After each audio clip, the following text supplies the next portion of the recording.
इस माशरे च दुखां ते दर्दां नूं कलावा मार के लोग किस तरह जिंदगी दे दिन जी नहीं रहे बल्कि कट रहे ने। एक नौजवान जिहदी उम्र तकरीबन 34 ਤੋਂ 35 साल है, ਜਿਹੜਾ फेरी ਦਾ ਕੰਮ ਕਰਦਾ ਹੈਗਾ, ਉਹਦੀ ਦਾਸਤਾਨ ਤੁਹਾਡੇ ਅੱਗੇ ਸ਼ੇਅਰ ਕਰ ਲਾਂਗਾ। अगर पॉसिबल हो सकिया, मुमकिन हो सकिया, जो ਤੁਹਾਡੇ ਕੋਲ ਉਹਦੀ मदद हो सकी जरूर करियो।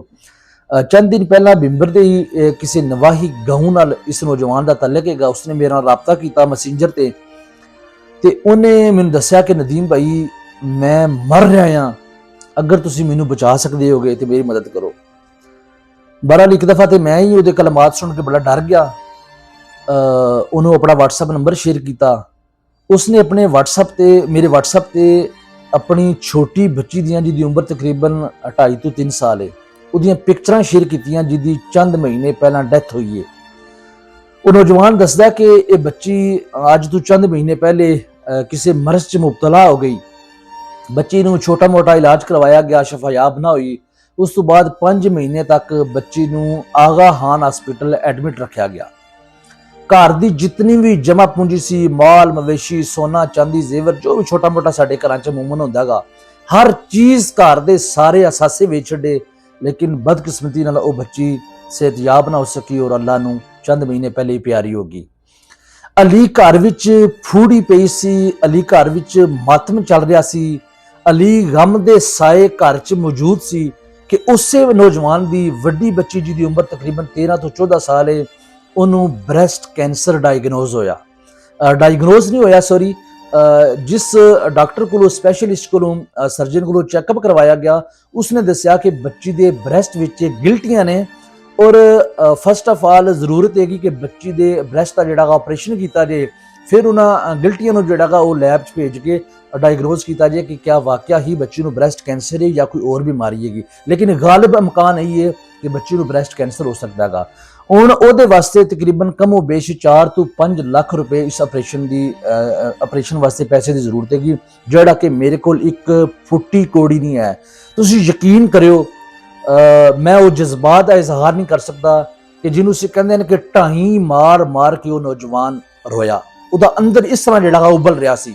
ਤੁਸੀਂ ਸੋਚੋ ਕਿ ਇੱਕ ਬੰਦਾ ਜਿਹੜਾ ਸਫੈਦ ਪੋਸ਼ ਹੈ, ਗਰੀਬ ਹੈ, ਜਦੋਂ ਉਹਦੇ ਘਰ ਵਿੱਚ ਉਹ ਵੀ ਧੀ ਧਿਆਨ ਤੇ ਜਦੋਂ ਇਸ ਤਰ੍ਹਾਂ ਦੀ ਮੁਸੀਬਤ ਆ ਜਾਂਦੀ ਹੈਗੀ, ਉਹਦੇ ਕੋਲ ਕੀ ਚਾਰਾ ਰਹਿ ਜਾਂਦਾ ਹੈਗਾ। ਯਾਨੀ ਕਿ ਕੋਈ ਰਿਸ਼ਤੇਦਾਰ ਅਜ਼ੀਜ਼, ਤੁਹਾਨੂੰ ਪਤਾ ਹੈ ਸਾਡੇ ਮਾਸ਼ਰੇ ਦਾ, ਮਰਨ ਤੋਂ ਬਾਅਦ ਅਸੀਂ ਖਤਮ ਕਰਵਾ ਲੈਂਦੇ ਆਂਗੇ, ਲੇਕਿਨ ਜਿਉਂਦਿਆਂ ਉਸ ਬੰਦੇ ਦੀ ਦਵਾਈ ਦਾ ਜਿਹੜਾਗਾ ਉਹ ਕੋਈ ਬੰਦਾ ਵੀ ਜ਼ਿੰਮੇਦਾਰ ਨਹੀਂ ਬਣਦਾ ਕਿ ਚਲੋ ਯਾਰ ਮੈਂ ਇਹਨੂੰ ਜਿੰਨੀਆਂ ਦਵਾਈ ਦੇ ਲੈਣਾ। ਮਰਨ ਤੋਂ ਬਾਅਦ ਜਿਹੜਾਗਾ ਚਾਚੇ ਮਾਮੇ ਆਪਣੇ ਨੱਕ ਨਮੋਸ਼ ਵਾਸਤੇ ਖਤਮ ਦਰੂਦ ਜਿਹੜਾਗਾ ਜੁਮੇਰਾਤਾਂ ਕਰਵਾ ਛੱਡ ਦੇਣਗੇ। ਤੁਸੀਂ ਯਕੀਨ ਕਰਿਓ ਕਿ ਨੌਜਵਾਨ ਇਸ ਕਦਰ ਬੁਲਬੁਲਾਇਆ ਔਰ ਉਹਨੇ ਮੈਨੂੰ ਕਿਹਾ ਕਿ ਨਦੀਮ ਭਾਈ ਮੈਂ ਇੱਕ ਦੋ ਬੰਦਿਆਂ ਅੱਗੇ ਗੁਜ਼ਾਰਿਸ਼ ਕੀਤੀ ਹੈ। ਉਹਨਾਂ ਕਿਹਾ ਜੀ ਅਸੀਂ ਤੁਹਾਡੀ ਵੀਡੀਓ ਬਣਾ ਕੇ ਇੰਟਰਨੈਟ ਤੇ ਲਾਂਗੇ, ਜਿਹੜੀ ਤੁਹਾਡੀ ਕਿਸੇ ਮਦਦ ਕਰ ਛੱਡੀ, ਵਰਨਾ ਅਸੀਂ ਕੋਈ ਜ਼ਿੰਮੇਦਾਰ ਨਹੀਂ ਹੈ। ਮੇਰਾ ਤੁਹਾਡੇ ਅੱਗੇ ਨਦੀਮ ਭਾਈ ਤਰਲਾ ਹੈ, ਕਿਸੇ ਤਰੀਕੇ ਨਾਲ ਕੋਈ ਪੋਸੀਬਲ ਹੋ ਸਕਦਾ, ਕਿਉਂਕਿ ਮੇਰੀ ਬੱਚੀ, ਤੁਸੀਂ ਸੋਚੋ ਕਿ ਉਸ ਬੱਚੀ ਦੀ ਜ਼ਹਿਨੀ ਕੈਫੀਅਤ ਕੈਸੀ ਹੋਵੇਗੀ ਜਿਹਨੂੰ ਪਤਾ ਕਿ ਮੇਰੇ ਬਾਪ ਕੋਲ ਕੁਝ ਵੀ ਨਹੀਂ ਹੈ ਮੇਰੇ ਵਾਸਤੇ, ਯਾਨੀ ਕਿ ਆਪਣੀ ਮੌਤ ਦਾ ਉਹ ਬੱਚੀ ਸਮਝ ਲਓ ਇੰਤਜ਼ਾਰ ਕਰ ਰਹੀ ਹੈਗੀ।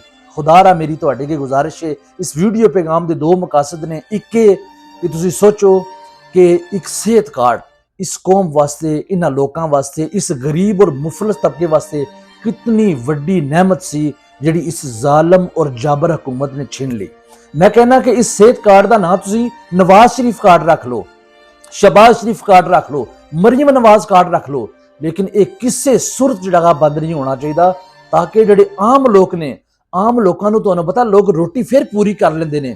ਚਲੋ ਗੋਸ਼ਤ ਦੇ ਪੈਸੇ ਨਹੀਂ ਹੈ, ਸਬਜ਼ੀ ਖਾ ਲਓ, ਸਬਜ਼ੀ ਦੇ ਪੈਸੇ ਵੀ ਨਹੀਂ ਹੈ, ਚਟਣੀ ਨਾਲ, ਚਾਰ ਨਾਲ ਵੀ ਲੋਕ ਰੋਟੀ ਖਾ ਲੈਂਦੇ ਨੇ। ਲੇਕਿਨ ਜਦੋਂ ਕਿਸੇ ਦੇ ਘਰ 'ਚ ਬਿਮਾਰੀ ਡੇਰੇ ਡਾਲ ਲੈਂਦੀ ਹੈਗੀ, ਉਹਦੇ ਕੋਲ ਕੀ ਚਾਰਾ ਰਹਿ ਜਾਂਦਾ ਗਾ? ਪ੍ਰਾਈਵੇਟ ਹਸਪਤਾਲ, ਸਰਕਾਰੀ ਹਸਪਤਾਲਾਂ 'ਚ ਉਸ ਨੂੰ ਬੰਦੇ ਨੂੰ ਫਿਰ ਰੁਲਣਾ ਪੈਂਦਾ ਗਾ, ਰੁਸਵਾ ਹੋਣਾ ਪੈਂਦਾ ਗਾ, ਆਪਣੀ ਇੱਜ਼ਤ ਤੱਕ ਨੂੰ ਜਿਹੜਾ ਵੇਚਣਾ ਪੈਂਦਾ ਗਾ।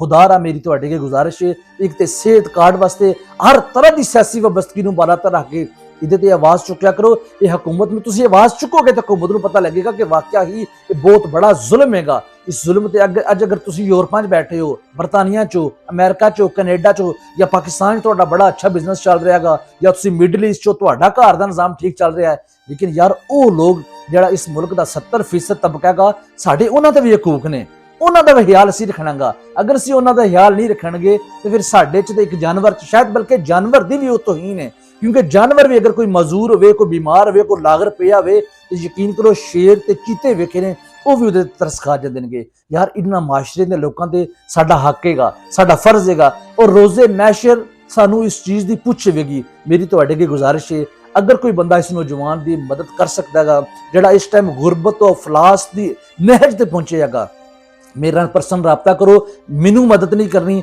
ਮੈਂ ਤੁਹਾਡਾ ਰਾਬਤਾ ਉਹਦੇ ਨਾਲ ਕਰਵਾਵਾਂਗਾ। ਤੁਸੀਂ ਜੋ 1000 ਰੁਪਇਆ ਦੇ ਸਕਦੇ ਹੋ ਜਾਂ 500 ਦੇ ਸਕਦੇ ਹੋਗੇ, ਸਿਰਫ ਆਪਣਾ ਇਖਲਾਸ ਸ਼ੇਅਰ ਕਰੋ ਤਾਂ ਕਿ ਉਸ ਨੌਜਵਾਨ ਨੂੰ ਪਤਾ ਚਲੇ ਕਿ ਯਾਰ ਮੈਂ ਇਸ ਮਾਸ਼ਰੇ 'ਚ ਇਕੱਲਾ ਨਹੀਂ ਹੈ, ਮੇਰੇ ਦੁੱਖ ਮੰਨਣ ਵਾਲੇ ਕੋਈ ਨਾ ਕੋਈ ਲੋਕ ਹੈਣਗੇ। ਹਕੂਮਤ ਜ਼ਾਲਮ ਹੈ, ਇਦਾਰੇ ਜ਼ਾਲਮ ਨੇ, ਹੋਰ ਲੋਕ ਜ਼ਾਲਮ ਨੇ, ਲੇਕਿਨ ਇਹ ਮਾਸ਼ਰਾ ਦੀ ਮਰਿਆ ਨਹੀਂ ਹੈ। ਇਸ ਮਾਸ਼ਰੇ 'ਚ ਕੁਝ ਨਾ ਕੁਝ ਜਿਹੜਾ ਹਯਾ ਬਾਕੀ ਹੈ, ਕੁਝ ਨਾ ਕੁਝ ਇਨਸਾਨੀਅਤ ਬਾਕੀ ਹੈ। ਮੈਂ ਅਮੂਮਨ ਤੁਹਾਨੂੰ ਪਤਾ ਕਦੇ ਵੀ ਕਿਸੇ ਦੀ ਮਦਦ ਵਾਸਤੇ ਪੋਸਟ ਨਹੀਂ ਲਾਂਦਾ, ਲੇਕਿਨ ਮੈਂ ਸਮਝਣਾ ਔਰ ਮੈਂ ਮਹਿਸੂਸ ਕਰ ਰਿਹਾ ਕਿ ਅਗਰ ਮੈਂ ਇਸ ਤਰ੍ਹਾਂ ਦੀ ਇਹ ਚੀਜ਼ ਨਾ ਸ਼ੇਅਰ ਕੀਤੀ, ਸ਼ਾਇਦ ਕਿ ਰੋਜ਼ੇ ਮੈਸ਼ਰ ਮੈਨੂੰ ਪੁੱਛਵੇ ਕਿ ਇੱਕ ਬੰਦਾ ਤੇਰੇ ਤੱਕ ਪਹੁੰਚਿਆ ਸੀ, ਤੇਰੇ 2 ਲਫ਼ਜ਼ ਬੋਲਣਾ ਤੈਨੂੰ ਕੋਈ ਤਕਲੀਫ ਹੁੰਦੀ ਸੀ, ਤੂੰ ਹੋਰ ਬਾਕੀ ਸਾਰੀਆਂ ਗੱਲਾਂ ਕਰ ਸਕੇਗਾ, ਲੇਕਿਨ ਇੱਕ ਗਰੀਬ ਔਰ ਮੁਸਤਹਿਕ ਇਨਸਾਨ ਦੀ ਮਦਦ ਵਾਸਤੇ ਤੂੰ 4 ਲਫ਼ਜ਼ ਬੋਲ ਕੇ ਨਹੀਂ ਸੀ ਦੱਸ ਸਕਦਾ।